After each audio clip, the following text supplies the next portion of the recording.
Times మాగలం ప్రజాపక్షం doctor V Hazrat Kumar గారు ఎన్నో వేల మందికి కంటి చూపు ప్రసాదించి రోగులకు అత్యాధునిక వైద్యాన్ని అందిస్తున్నారు. నిరుపేదలకు ప్రతిరోజు ఉదయం వైద్య సేవలు ఉచితంగా అందించబడును. వెంటనే సంప్రదించండి. విజేత కంటి వైద్యశాల, కెనరా బ్యాంక్ పక్కన, బాబు ఐస్ క్రీమ్ ఎదురువీధి, Brindavanam, Nellore. Welcome to Jana Times. Delhi CM పీఠం ఎవరిది? ఎస్, సబ్జెక్ట్లోకి వద్దాం. అరవింద్ కేజ్రీవాల్ ఆ పార్టీ స్థాపించిన తర్వాత అప్పటి ప్రధానమంత్రి మన్మోహన్ సింగ్ ప్రధానమంత్రిగా ఉన్న సమయంలోనే షీలా దీక్షిత్ అనే పవర్ఫుల్ సీఎంను ఎగరగొట్టేసి ఒక సామాన్యుడు ఒక పార్టీ స్థాపించి ఒక లెక్చరర్ని, ఒక రిటైర్డ్ హెడ్ మాస్టర్ని, ఒక రిటైర్డ్ మిలిటరీ మెన్ని, ఇటువంటి సామాన్య కార్యకర్తలకు టికెట్లు ఇచ్చి భారీ మెజార్టీతో గెలుచుకొని వచ్చిన కేజ్రీవాల్కు ఢిల్లీ ప్రజలు బ్రహ్మరథం పట్టిన విషయం అందరికీ తెలిసిన విషయమే. ఇదే క్రమంలోనే పలు దఫాలు ఒక్కసారి పీఠం దక్కించుకున్న కేజ్రీవాల్ ఇక వెనక్కు చూడకుండా అదే క్రమంలోనే కొనసాగుతూ వచ్చాడు. ఇటు కాంగ్రెస్తో లింకప్ అయిన తర్వాత ఎక్కడైతే కేజ్రీవాల్ కాంగ్రెస్తో కలిసి అడుగేశాడో అక్కడ కాంగ్రెస్ పార్టీ పూర్తిగా పతన వ్యవస్థకు చేరుకునింది. కేజ్రీవాల్ ఇమేజ్ భారీ స్థాయిలో పెరిగిపోయింది. ఇటు పంజాబ్ ఎలక్షన్స్ అయితేనేమి, వేటిలో అయితేనేమి. ఇదే క్రమంలోనే కేజ్రీవాల్ ఒక లిక్కర్ స్కామ్లో ఇరుక్కున్న తర్వాత అతన్ని నానా రకాలుగా ఇబ్బందులు పెట్టింది మన ఇప్పుడు ఎన్డీఏ ప్రభుత్వం. అతన్ని జైల్లో వేయడం అయితేనేమి, దాదాపు 1.5 సంవత్సరం అతన్ని బ్లాక్ చేశారు. దాదాపు 6 నెలలు 7 నెలలు జైల్లో ఉన్నాడు.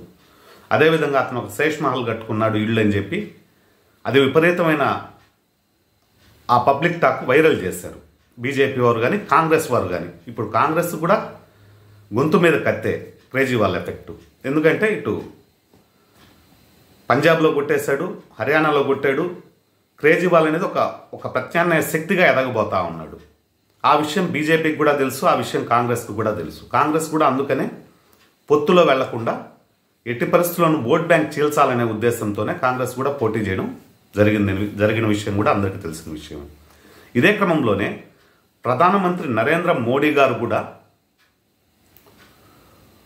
బహిరంగ సభల్లో, ఢిల్లీ బహిరంగ సభల్లో ప్రధానమంత్రి వారు 2 రూపాయలు ఇస్తే మేము 3 రూపాయలు ఇస్తాం, వాళ్ళు 4 రూపాయలు ఇస్తే మేము 5 రూపాయలు ఇస్తాం అనే హామీలు గుప్పించడంతో జనాల్లో కన్ఫ్యూజన్ ఏర్పడిపోయింది. కానీ కేజ్రీవాల్కు అనుకున్నంత చెడ్డ పేరు లేదు అనే ఒక భావన ఢిల్లీ ప్రజల్లో ఉంది. ఎందుకంటే ఎప్పుడు పోయినా కూడా కేజ్రీవాల్ గారు అందుబాటులోనే ఉంటారు. అంతేకాకుండా ప్రతి సామాన్యుడైన ఎమ్మెల్యేలు, ఎంపీలు, మినిస్టర్లు అయి ఉన్నారు. వారందరూ కూడా ఇంటి వద్దనే ఉండి ప్రజలకు సహాయ సహకారాలు అందిస్తూ ఉన్నారు. కాకపోతే యమునా నది ప్యూరిఫై వాటర్ది అదొక్కటి చేయలేకపోయాడు అతను ఇచ్చిన హామీల్లో. అతను ఇచ్చిన ప్రతి హామీని కూడా నిలబెట్టుకుంటూ వచ్చాడు. దానివల్ల ఇప్పుడు ఫుల్ టైట్ ఫైట్గా మారిపోయింది.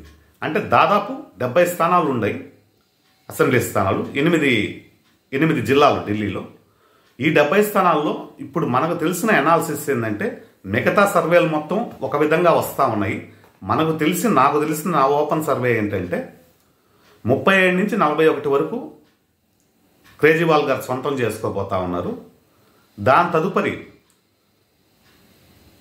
28 నుంచి 31 లోపు బీజేపీ కొట్టబోతా ఉంది. కాంగ్రెస్ ఒక్క సీటు కూడా సాధించే పరిస్థితి లేదని చెప్పి కూడా చెప్పుకుంటూ వస్తున్నారు అక్కడి ప్రజలు. కానీ ఏంటంటే కాంగ్రెస్ పార్టీకి మైనార్టీ ఓట్ బ్యాంక్ ఎక్కువగా ఉంది. 6%, 7% ఓట్ బ్యాంక్ ఉంది. అది కానీ కేజ్రీవాల్కి కానీ ట్రాన్స్ఫర్ కాగలిగితే కేజ్రీవాల్ 37 నుంచి 41 దాకా కొట్టగలడు. అది ట్రాన్స్ఫర్ కాని పక్షంలో బీజేపీకే ఫర్గా మారే పరిస్థితి కూడా ఏర్పడతా ఉందని కూడా కొద్దిమంది విశ్లేషకులు భావిస్తూ ఉన్నారు. ఏమి జరిగినప్పటికీ కేజ్రీవాల్ ఒక సామాన్యుడిగా ప్రజలకు అందుబాటులో ఉంటాడు, ప్రజల బాధలు తీరుస్తాడనే ఒక భావన ఢిల్లీ ప్రజల్లో పూర్తి స్థాయిలో ఉంది. ఇక రాబో కాలంలో ఇప్పుడు నరేంద్ర మోడీ గారే డైరెక్ట్గా ఇన్వాల్వ్ అయ్యి ప్రతి బహిరంగ సభల్లో మేము ఎక్కువ హామీలు ఇస్తాము, అంటే వారు ఇచ్చిన దానికంటే మేము ఎక్కువ ఇది చేస్తాము, వాళ్ళు 2500 ఇస్తే మేము 2500 ఇస్తాము ప్రతి మహిళకు అనే వర్షంలో చెప్పుకొని రావడం వల్ల ప్రధానమంత్రి మాట అనేది గట్టిగా ఢిల్లీ ప్రజలు కానీ తీసుకుంటే ఇటు బీజేపీ విన్నింగ్ షాట్ అయ్యే అవకాశాలు ఉన్నాయని చెప్పి కూడా కొద్దిమంది చెప్తూ వస్తున్నారు. కానీ మన అనాలిసిస్ ప్రకారం 199.5% 37 నుంచి 41 సీటు కేజ్రీవాల్ మళ్ళీ కొట్టి సీఎం పీఠం పైన అధిరోహించబోతా ఉన్నాడు. ఎట్టి పరిస్థితుల్లోనూ బీజేపీ ఆ స్థానాన్ని కైవసం చేసి ఇంట గెలిచి రచ్చగలవాలనే ఒక ఉద్దేశంతో బీజేపీ పూర్తి స్థాయిలో ప్రయత్నాలు చేస్తూ ఉంది. ఇక రాబో కాలంలో ఇంకెంత 2 daysలోనే మొత్తం మనకు రిజల్ట్లన్నీ వచ్చేస్తాయి. ఎగ్జిట్ పోల్స్ కూడా వచ్చేసాయి ఆల్రెడీ. కానీ చూద్దాం, వేచి చూద్దాం. ఇక 2 రోజుల్లో పూర్తి వివరాలు వెల్లడవుతాయి. కానీ మన అనాలిసిస్ ప్రకారం మటుకు 37 నుంచి 41 వరకు కేజ్రీవాల్ కొట్టబోతా ఉన్నాడు అనేది జనా టైమ్స్ సర్వే.